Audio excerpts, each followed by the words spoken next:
Alah,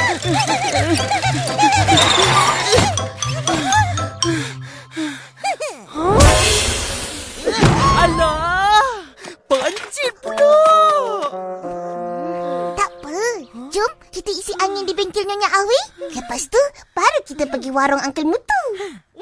Jom. Nyonya, basikal pancit.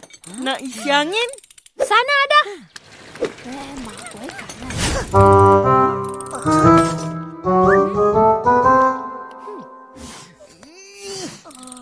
Tadi cakap badut. Apa hal? Nak sambut hari jadi Ihsan. Dia mau persembahan badut. Tapi badut tak ada. Betul-betul kita orang cuba nak adakan. Oh, itu macamkah? Nyonya tahu mana nak dapatkan badut? Tahu, ada 4 orang badut. Kat kampung kita ke? Ya, badut kampung dia dah runtuh. Tak pernah tahu pun. Sini orang tak pernah minta badut, Ma. Sebab itu tak tahulah. Nyonya kenal ke mereka?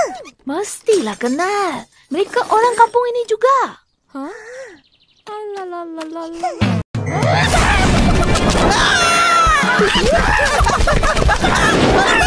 Ini ayam mau patut saya.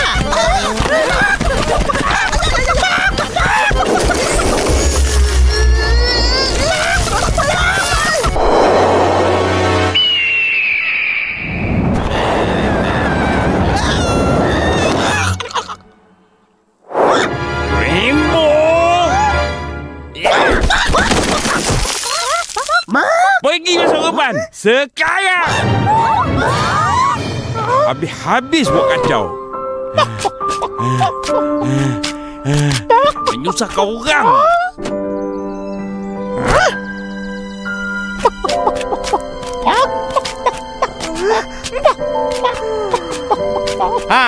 Mengajuk. Nak pergi manalah tu? Atuk, pergilah tangkap dia. Nanti dia hilang, Atuk juga yang susah.